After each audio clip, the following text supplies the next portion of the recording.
in organizational life, there are lots of forms of power. You can go get a PhD on power forms in organizational development and organizational theory.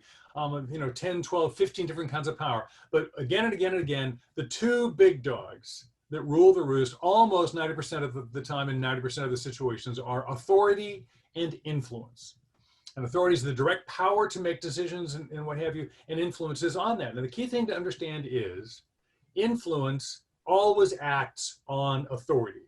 So if you're trying to make a change in the world, trying to do something, you're going to make a change. Well, before every change that occurs that's visible, somebody made a decision, right? And if you made a decision, then you have to have the authority to make that decision. Well, says who? Well, says who we're going to talk about. You're the authoritative guy on picking the questions for this interview, right? Now, before we got started, I can say, well, hey, I think politics might be better. Why don't you talk about that? I can try to influence you, but it only works if the guy that has the power, the woman who has the power, actually agrees with you. So wielding of influence is the definition of organizational politics. The reason most people, just yourself included probably, is we don't like politics is most people's first exposure to politics is ugly, bad politics.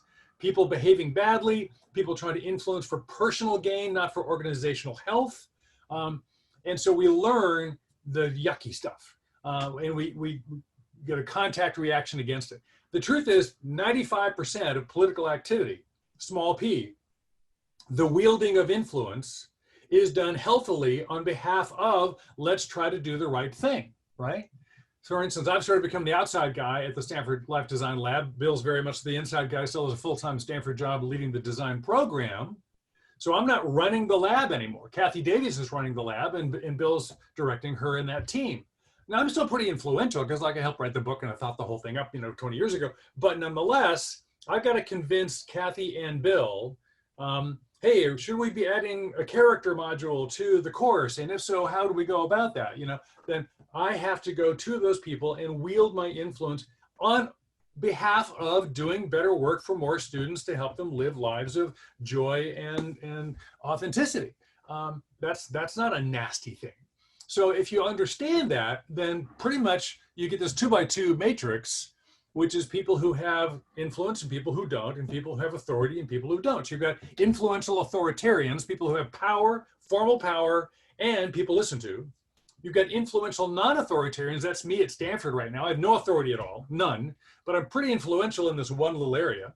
Then you've got non-influential non-authoritarians, which is most people, by the way. They're not bad. They're just not in positions of either influence or authority. And then you have non-influential authoritarians, kind of the executive vice president of looking out the window.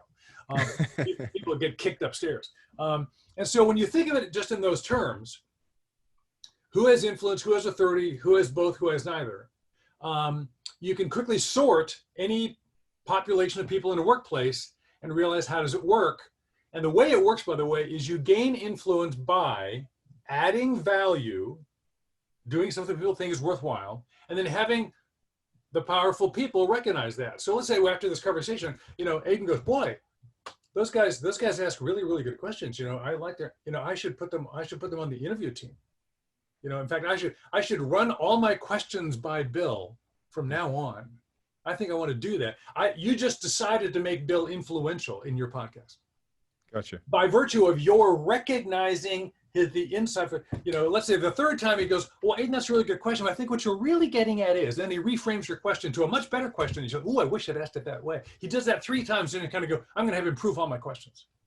Brilliant. That's where influence comes from. He recognized good work. So the essential engine of politics is fundamentally healthy once you level up and get out of the muck.